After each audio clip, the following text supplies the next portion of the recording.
Class 8th का super rapid revision. और आज हम पढ़ने जा रहे हैं वुमेन कास्ट एंड रिफॉर्म। तो चलिए दोस्तों, बिना किसी देरी के फटाफट ये चैप्टर शुरू करते हैं। मात्र 15 मिनट में इस चैप्टर का हर कॉन्सेप्ट आज क्रिस्टल क्लियर हो जाने वाला है। मेरा नाम है दोस्तों आदित्य कौशिक एंड चलिए शुरू करते हैं। ये चैप्टर दोस्तों किसके बारे में होने वाला है, नाम से पता चल रहा है।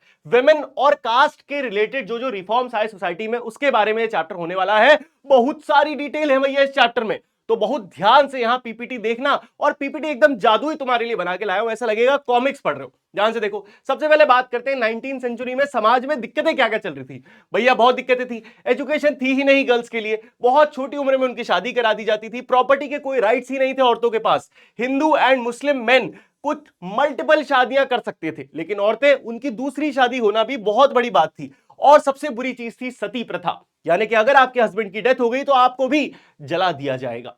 उसके बाद बात करें, सोसाइटी बहुत बुरी तरीके से बटी हुई थी कास्ट सिस्टम में। और जब मैं कह रहा हूं बुरी तरीके से, क्यों कह रहा हूं, क्योंकि बेटा ये कास्ट सिस्टम इतना रिजिड हो गया था कि अगर कोई लोअर कास्ट का व्यक्ति गलती से भी किसी अपर कास्ट की चीज को, रिसोर्स को टच कर लेता है, पानी को भी, तो कई बार उसको जान से तक मार दिया जाता था। इसीलिए मैं कह रहा हूं कि समाज इतना रिजिड और खराब हो गया था। अब जब समाज बहुत खराब हो जाता है या कोई भी चीज बहुत खराब हो जाती है, तो अपने आप क्या होता है, रिफॉर्म होता है। और वही हुआ। अब समय आता है रिफॉर्म का। तो अब हम बात करेंगे वर्किंग टुवर्ड्स चेंज, बदलाव की ओर कैसे बढ़े। बदलाव की ओर बढ़े दोस्तों इन चीजों के कारण, क्योंकि नए फॉर्म ऑफ कम्युनिकेशन, किताबें, न्यूज़पेपर, मैगजीन, लीफलेट, पैम्पलेट, ये सब जब लोगों तक पहुंचे तो लोगों ने इनके बारे में बातें करना शुरू किया। लोगों को पता चला, अच्छा दुनिया में औरतें पढ़ भी रही हैं, दुनिया में औरतों को राइट्स भी मिल रहे हैं। और इससे क्या हुआ, चर्चा शुरू हुई, बातें शुरू हुई। ऑर्डिनरी पीपल, यहां पे क्या हुआ, social matter, economic matter, religious topic, political issues पे बातें करने लगे। भैया सो तो नहीं रहे हो? अगर नहीं सो रहे हो और ये पीपीटी मजेदार लग रही है और इस बार फुल मार्क्स लाने, तो एक बार बड़ा कमेंट कर दे बेटा, एक बार कमेंट कर दे, आई एम अ टॉपर। बस इतना कमेंट कर दे, मैं समझ जाऊंगा बेटा जोश एकदम हाई है, और चल आ जा वापस, ठीक है। तो मेन एंड वुमेन नई सिटीज में डिबेट और डिस्कशन करने लगे, जिसके कारण समाज में कुछ कुछ बदलाव आने शुरू हुए। अब इन बदलावों को लीड करा कुछ लोगों ने। उन लोगों का नाम जानते हैं। सबसे पहले है दोस्तों इंडियन रिफॉर्मर राजा राम मोहन रॉय। राजा राम मोहन रॉय आप कह सकते हैं पियोनियर है। इन्होंने शुरुआत करी हमारे देश में बदलाव की। 1772 में इनका जन्म हुआ, 1833 में इनकी डेथ हुई। अपनी डेथ से 4 साल पहले, इनकी डेथ से 4 साल पहले 1829 में जाके इन्होंने एक ऐसा बड़ा बदलाव किया जिसको हमें याद रखना है। अब ध्यान से सुनो, क्या किया बताता हूं। इन्होंने बनाया ब्राह्मो समाज। कौन सा समाज बनाया, ब्राह्मो समाज। और यह ब्राह्मो समाज करता क्या था, औरतों की लाइफ के लिए, औरतों के अपलिफ्टमेंट के लिए काम करता था। इन्होंने सती प्रथा को बैन करने के लिए बहुत सारी चीजें दी। इनफैक्ट इन्होंने दुनिया को बताया कि भैया समाज में बदलाव जरूरी है, वुमेन के राइट्स, एजुकेशन सब मिलने चाहिए। और इसी की वजह से क्या होता है, इसी की वजह से राजा राम मोहन रॉय के इन मेथड्स की वजह से 1829 में सती प्रथा बैन हो जाती है। फाइनली अ गुड चेंज जो इनकी वजह से आया। अब राजा राममोहन रॉय इसके लिए यूज क्या करते हैं, क्या दिमाग टेक्निक लगाते हैं, बेटा ये पढ़ाई करते हैं। क्योंकि इन्हें कई ज्ञान बहुत था, इन्हें कई किताबों का ज्ञान था। इन्होंने पढ़ी सारे वेद उपनिषद और कहा लोगों से, भाई पंडितों जरा बताओ आपके कौन से उपनिषद वेद पुराण में लिखा है कि सती प्रथा होनी चाहिए। सब कंफ्यूज हो गए, अरे हाँ यार बात तो सही है। हेंस अंग्रेजों को कॉन्फिडेंस मिला, उन्होंने बैन कर दिया। अब उनका यही सेम टेक्निक आगे जाके यूज करी ऐसे ही एक और रिफॉर्मर ईश्वर चंद्र विद्यासागर जी ने। अब ये किसके खिलाफ थे, ये विडो री मैरिज को बढ़ावा दे रहे थे। हमारे देश में दोस्तों अगर किसी व्यक्ति, किसी औरत के पति की डेथ हो जाती थी तो उसको ऐसे माना जाता था, अब आपकी जिंदगी खत्म, जीवन भर सफेद कपड़े पहनो, बेकार जगह रहो, आप समाज में बेकार घूम नहीं सकती, मतलब बहुत खराब लाइफ थी। इन्होंने विडो रीमैरिज एक्ट के लिए भी सेम चीज यूज करी। इन्होंने पूरे वेद पुराण पढ़े और लोगों को समझाया कि भैया वेद पुराणों में लिखा है कि विडो रीमैरिज हो सकती है, तो आप क्यों नहीं मानते। तो फ्रेंड्स 1856 में ये लॉज पास हो जाता है। साउथ में भी कुछ इसी तरीके का मूवमेंट चलाते हैं वीर सलिंगम पंटुल्लू, जो तेलुगु लैंग्वेज में बहुत सारे लोगों को यही सेम बातें समझाते हैं। अब आगे क्या होता है, जैसे जैसे 18th सेंचुरी आती है, एंड होती है 18th सेंचुरी, और 1801 1802 वाला टाइम आता है, तो औरतें अब स्कूल जानी शुरू हो जाती हैं। लोग जैसे कि ईश्वर चंद्र विद्यासागर, ज्योतिराव फूले, ये स्कूल्स खुलवाते हैं महाराष्ट्र और पंजाब वाले रीजन्स में। और इन स्कूलों में किनके स्पेशल स्कूल्स थे जहां सिर्फ लड़कियां जाएंगी। लेकिन क्या सारी लड़कियां स्कूल आ जाती हैं? जी नहीं, आधे लोग अपनी बेटियों को स्कूल ही नहीं भेजते। वाई? बिकॉज उन्हें लगता है कि अगर वो स्कूल जाएंगी तो क्या होगा, वो अपनी घर की जो काम काज है, ये ड्यूटीज है, ये छोड़ देंगी और बाहर जाके वो करप्ट हो जाएंगी। क्या हो जाएंगी बेटा? करप्ट हो जाएंगी। इस वजह से स्कूल ही नहीं भेजते थे। उसके बाद आप देखिए, ये जो स्कूल थे, विद्यासागर और ज्योतिराव फूले जी ने जो शुरू करे थे, आर्य समाज, ज्योतिराव फूले, इन्होंने जो स्कूल बनवाए, यहां पे तो बच्चे आ नहीं रहे, लेकिन क्या समाज में फिर लड़कियां पढ़ नहीं रही? पढ़ रही हैं, लेकिन कैसे पढ़ रही हैं? अपने घरों में। तो अरिस्टोक्रेटिक फैमिलीज, मतलब थोड़ी पढ़ी लिखी फैमिलीज में क्या हो रहा है, जो पापा है, लड़की बेटी है, अगर उनके पापा पढ़े लिखे हैं तो वो अपनी बेटी को खुद पढ़ा रहे हैं, या फिर हस्बैंड अगर पढ़ा लिखा है तो वो अपनी वाइफ को खुद पढ़ा रहा है। इनफैक्ट कई मुस्लिम फैमिलीज में कुरान पढ़नी सिखाई गई सबसे पहले औरतों को। समझ में आया? अब बात करते हैं आगे कि भैया औरतें राइट अबाउट वुमेन। देखो दोस्तों, अगर कोई लेटा हुआ है तो उसको पहले, और उसको भगाना है तो पहले उसको उठाना पड़ेगा। उसको उठाने का काम किसने किया? राजा राममोहन रॉय, ईश्वर चंद्र विद्यासागर।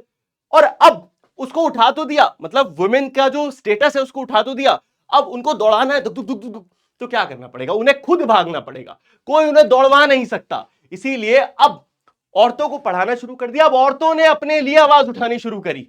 तो देखो, चैंपियंस ऑफ एजुकेशन, भैया बेगम ऑफ भोपाल, जो भोपाल की बेगम्स थी, और ऐसा ही एक और नाम है, बेगम रुकैया सखावत हुसैन। इन्होंने क्या करा? इन्होंने प्रमोट करा कि विमेन की एजुकेशन को प्रमोट करना चाहिए। Indian women entered universities. 1880s में विमेन डॉक्टर, टीचर बनने लगी। 1880s आते आते समाज थोड़ा बेटर हो रहा है। समझ में आया? लेकिन अभी क्या सब ठीक हो गया? नहीं हुआ। देखो, कुछ औरतों ने, जैसे ताराबाई शिंदे ने एक किताब लिखी, स्त्री पुरुष तुलना, जिसमें इन्होंने मेन और वुमेन को कंपेयर करा, जिससे समाज को पता चला, ओ भाई साहब इतना बुरा हाल चल रहा है ना। पंडिता रमाबाई, इन्होंने क्रिटिसाइज करा कि हिंदुइज्म में कैसे बहुत ज्यादा औरतों की स्थिति को खराब किया गया है। अब ये बात औरतों, जब 19th सेंचुरी शुरू हुई तो औरतों को समझ में आ गया कि भैया ऐसे काम नहीं चलेगा, हमें अपने पॉलिटिकल ग्रुप्स बनाने पड़ेंगे। इन्होंने बना लिए और इनको पूरी तरह सपोर्ट करा किसने? बोस साहब ने और नेहरू साहब ने। लेकिन सब ने इनको पता क्या समझाया कि बस तुम थोड़े साल रुक जाओ, हम गारंटी देते हैं कि तुम्हें पूर्ण इक्वालिटी मिलेगी, लेकिन बस अभी हमारा साथ दो कि हम इन ब्रिटिशर्स को अपने देश से लतिया के बाहर निकाल दें, फिर हम पूरा साथ देंगे। और यही बात औरतें बहुत प्यार से मान जाती हैं। लेकिन 1929 में एक और चीज होती है, law against child remarriage. Child remarriage के खिलाफ एक लॉ पास कर दिया जाता है कि भाई बच्चों की शादी अब नहीं करा सकते, उसकी एक लिमिट बना दी जाती है, लड़कियों की 16, लड़कियों की 18। अरे आदि भैया, इन्हें ये तो नहीं है? हाँ बेटा, बाद में इसको चेंज करके लड़कियों की 18, लड़कों की 21 कर दिया गया। समझ में आया? आगे बढ़ते हैं। अब देखो भैया, कौन कौन से रिफॉर्म चल रहे थे, हर जगह अलग अलग रिफॉर्म है। राजा राममोहन रॉय और परमहंस मंडली ने क्या रिफॉर्म करे? इन्होंने रिफॉर्म करने, समाज, अपना जो प्रार्थना समाज बनाया, ये प्रार्थना समाज लोगों को भक्ति सिखा रहा था।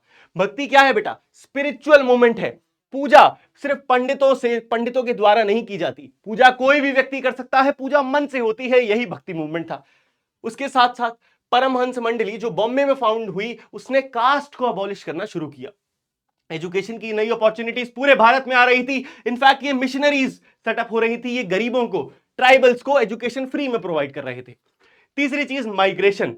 भैया जैसे जैसे शहरों में इंफ्रास्ट्रक्चर बन रहा था, जरूरत थी किनकी? वर्कर्स की, लेबर्स की, काम करने वालों की। तो ये काम करने वालों का काम किसने लिया? ये गांव से आने वाले छोटे कास्ट के लोगों ने। इनफैक्ट इन छोटे कास्ट के लोगों के लिए कुछ और एवेन्यूज भी थे, जैसे आर्मी में एक अलग रेजिमेंट भी था, है ना। आर्मी ने अपना मेहर रेजिमेंट बना दिया, जो मेहर कास्ट के लोगों के लिए होता है, छोटी कास्ट मानी जाती थी। B.R. अम्बेडकर के पापा भी इसी कास्ट के थे।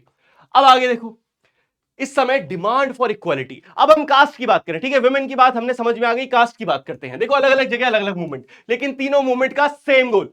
पहला मूवमेंट सतनामी मूवमेंट लीड करा गुरु घासीदास ने, और गुरु घासीदास ने कहा कि भैया ये जो लेदर वर्कर्स के साथ आप अन्याय कर रहे हो, लेदर वर्कर्स को समाज में बहुत खराब ट्रीट किया जाता था, इनके लिए इन्होंने आवाज उठाई।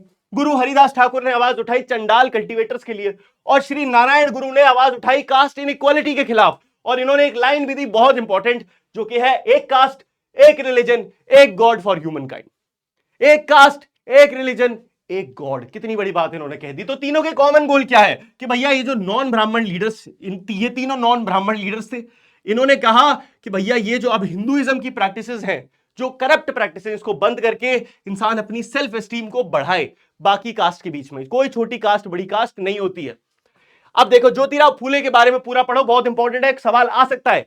देखो ज्योतिराव फूले जो है खुद एक लो कास्ट के लीडर थे, है ना, लो कास्ट से थे पर बहुत वोकल लीडर थे, बहुत खुला बोलते थे, डरते किसी से नहीं थे। क्रिश्चियन मिशनरी स्कूल में पढ़े थे, लेकिन इन्होंने अपनी खुद की डेवलप कर रखी थी थिंकिंग। इन्होंने सबसे पहले ब्राह्मण्स पे अटैक मारा। ब्राह्मण्स को बोला भाई पहली बात एक बात बताओ, तुम यहां के हो, तुम आर्यंस हो, तुम्हारे आने से पहले हम भारत में बहुत सुकून से रह रहे थे। वहां इन्होंने डाटा, इन्होंने कहा कि भैया तुम्हारे आने से पहले गोल्डन एज थी। इन्होंने किताब लिखी गुलामगिरी, जिसमें इन्होंने क्या बताया कि भैया इन्होंने अपनी किताब गुलामगिरी में डेडिकेट कर दी किनको, अमेरिकन के उन लोगों को जिन्होंने अमेरिका में फ्री स्लेव्स के लिए लड़ाई लड़ी। क्योंकि ये दिखाना चाहते थे कि अमेरिका में जैसा स्लेव्स का हाल था, ब्लैक पीपल का, वैसा ही हाल भारत में हम छोटी कास्ट के लोगों का हो रहा है। ये कंपेयर करा। इसके साथ साथ इन्होंने अपर कास्ट में जो विमेन्स के साथ हो रहा है, लेबरर्स के साथ हो रहा है, ह्यूमिलिएशन हो रहा है, इन सारी चीजों के बारे में इन्होंने डिस्कशन करा कि समाज में जितनी बुराइयां हैं। और आगे जाके इन्हीं के टॉपिक्स को और उठाते हैं डॉक्टर बी आर अंबेडकर और पेरियार साहब। अब देखो कैसे उठाते हैं। बी आर अंबेडकर साहब सबसे पहले क्या थे, है कौन? ये मेहर फैमिली में, मेहर कास्ट में जन्मे एक छोटे से बच्चे। बचपन में इन्होंने अपनी पढ़ाई करी और बचपन में इन्होंने बहुत डिस्क्रिमिनेशन देखा, बेहद इनको इल ट्रीट किया जाता था। उसके बाद बड़े होके, क्योंकि इनके फादर आर्मी में थे, ठीक ठाक पैसे वाले थे, बड़े होके ये गए यूएस से 1919 में वापस आए और वापस आके इन्होंने छोटे कास्ट के लोगों के लिए खूब आवाज उठाई। इतनी आवाज उठाई कि इन्होंने 1927 में टेंपल एंट्री मूवमेंट शुरू किया। बेसिकली छोटी कास्ट के लोगों को टेंपल में एंट्री अलाउड नहीं थी और इन्होंने कहा भाई आप होते कौन हो, भगवान से हमें अलग करने वाले आप कौन होते हो? तो 1925 से 27 से लेकर 35 के बीच में तीन बार टेंपल एंट्री मूवमेंट चलाया। नॉन ब्राह्मण मूवमेंट की बात करें तो ईवी रामस्वामी नायकर साहब जो थे, जिन्हें पेरियार कहा जाता है, इनके बारे में बात करें तो देखिए 20th सेंचुरी के आसपास क्या हो रहा था, जितने भी नॉन ब्राह्मण कास्ट के लोग थे, वेल्दी और एजुकेटेड, ये सब अब एक साथ अपनी आवाज उठा रहे थे। इनफैक्ट पेरियार साहब जो कि खुद छोटी कास्ट से थे, वो एक बार कहां आए, वो एक बार कांग्रेस में शामिल हो गए। कांग्रेस में उन्होंने देखा कि भैया यहां पे भी डिस्क्रिमिनेशन है, छोटी कास्ट के लोगों को पीछे बैठना है, बड़ी कास्ट के लोगों को आगे बैठना है। ये देख के उन्होंने कांग्रेस छोड़ी। कांग्रेस छोड़ने के बाद उन्होंने सेल्फ रिस्पेक्ट मूवमेंट शुरू किया कि भैया छोटी कास्ट के लोगों अपनी इज्जत करो, अपनी सेल्फ रिस्पेक्ट की लड़ाई करो। इन्होंने हिंदू स्क्रिप्चर्स जो है ना, मनुस्मृति, भगवत गीता, रामायण, सबकी खूब खरा खोटा सुनाया कि भैया ये तो कास्ट डिस्क्रिमिनेशन प्रमोट करती किताबें, ये मत पढ़ो। अपर कास्ट के लीडर्स ने क्या करा, इससे रियलाइज करना शुरू किया कुछ लोगों ने, लेकिन कुछ ने क्या करा, कुछ ने उल्टा सभा बना ली। उन्होंने सभा बनाई कि नहीं भैया हमारी क्या है, हम तो ऑर्थोडॉक्स सोसाइटी है, हमारी हिंदू मंडली बनाएंगे, हम अपना ये कास्ट डिस्क्रिमिनेशन छोड़ेंगे नहीं, चाहे जो हो जाए। इसी के लिए डिबेट और स्ट्रगल चलता रहा सालों साल, इनफैक्ट आज तक चल रहा है। कॉलोनियल पीरियड खत्म हो गया लेकिन आज तक चल रहा है। इसी के साथ चैप्टर तो पूरा हो जाता है दोस्तों। मजा आया? कमेंट में मजा लिखना, लेकिन अभी काम खत्म नहीं हुआ है क्योंकि इंपॉर्टेंट क्वेश्चन, बिल्कुल रिस्क नहीं लेने का रे बाबा। फटाफट देखते हैं। पहला है कि क्या सोशल आइडियाज इन लोगों ने दिए। राजा राममोहन रॉय सती को बैन करना चाहते थे। दयानंद सरस्वती विडो रीमैरिज के लिए काम कर रहे थे। वीर सलिंगम पंटुलू window remarriage. Jyotirao Phule equality among cast. Pandita Ramabai women's के एजुकेशन के लिए। पेरियार साहब, ये तो आपको पता ही है, यू अनटचेबल्स की इक्वालिटी के लिए काम कर रहे थे। मुमताज अली, ये आपकी एनसीईआरटी में था, हमने पढ़ाया नहीं है, लेकिन इसलिए मैंने क्वेश्चन में डाल दिया, वुमेन्स एजुकेशन के लिए। ईश्वर चंद्र विद्यासागर विडो रीमैरिज के लिए। फटाफट कुछ क्वेश्चन आंसर्स भी देख लो भैया, ये छोड़ो, ये देखो कुछ question answers. How did the knowledge of ancient text help the reformers promote new laws? Very education, very important. दो लोगों ने यूज करा। देखो एंशिएंट टेक्स्ट पढ़ के, वेदा शास्त्र पढ़ के, सती प्रथा और चाइल्ड मैरिजेस जैसे जो चीजें हैं जो हमारे समाज में थी, जो ओरिजिनली धर्म का हिस्सा थी ही नहीं, लोगों ने खुद बना दी थी, इसका सच्चाई सामने लाई गई। किसने लाया? राजा राममोहन रॉय और ईश्वर चंद्र विद्यासागर जी ने इसका इस्तेमाल करा था। What were the different reason people had for not sending girls to school? क्या रीजन थे? बड़े घटिया रीजन थे। उन्हें लगता था कि लड़कियां बाहर जाके करप्ट हो जाएंगी, अगर उन्होंने घर छोड़ दिया तो वो घर के काम काज करना छोड़ देंगी, ये मानते थे। क्रिश्चियन मिशनरीज ने अटैक क्यों करा पीपल पे? देखिए भाई, क्रिश्चियन मिशनरीज लोगों पे अटैक नहीं कर रही थी, उल्टा लोग क्रिश्चियन मिशनरीज पे अटैक कर रहे थे, क्योंकि उन्हें लगता था कि ये धर्म परिवर्तन करा रही है, जो कि सच भी था। ठीक है, ये रियलिटी थी। ब्रिटिश पीरियड में क्या नई अपॉर्चुनिटीज आई छोटी कास्ट के लोगों के लिए? भैया बहुत थी। मैंने आपको बताया कि जब शहर में इंफ्रास्ट्रक्चर डेवलप हो रहा था तो छोटे छोटे कामों की बहुत जरूरत थी, तो यही लोग वहां जाके वो काम ले रहे थे। ज्योतिराव फूले और अदर रिफॉर्मर्स ने कैसे जस्टिफाई किया कास्ट इनइक्वालिटी सोसाइटी में? उन्होंने आर्ग्यू किया कि कास्ट सिस्टम एक मैन मेड है, जो कि ब्राह्मण से बनाया है, ना कि ये क्या है, हमें कहां से, हमें किसी धर्म में ये सिखाया नहीं जाता, ये इंसानों ने खुद बनाया है। यही वो दुनिया को समझा रहे थे। ठीक है, ज्योतिराव फूले ने अपनी बुक गुलामगिरी क्यों डेडिकेट करी आपको पता है? ताकि वो एक कंपैरिजन ड्रॉ कर सके ब्लैक से जो स्लेव थे उनके बीच में और इंडिया के अनटचेबल्स के बीच में। अंबेडकर साहब क्या अचीव करना चाहते थे टेंपल एंट्री मूवमेंट से? सोशल टैबू जो है कि भैया लोअर कास्ट के लोग जो है जा नहीं सकते मंदिर में, ये टैबू तोड़ना चाहते थे। और लास्ट में ज्योतिराव फूले रामस्वामी नायकर नेशनल मूवमेंट के क्रिटिक क्यों थे? Did their criticism help national struggle? नहीं वे, वो मानते थे it was led by upper caste who could continue their dominance. Actually होता क्या था, ये दोनों ज्योतिराव फूले रामस्वामी नायकर ही चाहते, इन्हें लगता था कि अगर हमारा देश आजाद हो भी गया तो भी हम छोटी कास्ट के लोगों को हमेशा दबाया जाएगा, इसीलिए कहते थे आजादी पहले हमें तो मिले तब आप अपना देश आजाद करना। अब हुआ क्या, इनके क्रिटिसिज्म ने फोर्स करा नेशनल मूवमेंट को कि वो अपना जो फ्रीडम का स्ट्रगल है ना, वो सबको लेके फ्रीडम में आए। ऐसा नहीं कि सिर्फ अंग्रेजों को भगाना आजादी है, नहीं, हमारे देश में हर व्यक्ति की आजादी आजादी है और उस आजादी के लिए हम लड़ रहे हैं। और इसी आजादी के साथ हमने ये पूरा चैप्टर खूब मजे के साथ समाप्त कर लिया है। बहुत मजा आया, आई होप आप लोगों को भी उतना ही जोश और मजा आया होगा। मिलते हैं आपसे अगले चैप्टर के 15 मिनट रिवीजन में, तब तक के लिए दोस्तों गुड बाय, टेक केयर, मौज मस्ती करते रहिए, लव यू ऑल एंड जय हिंद, बाय बाय।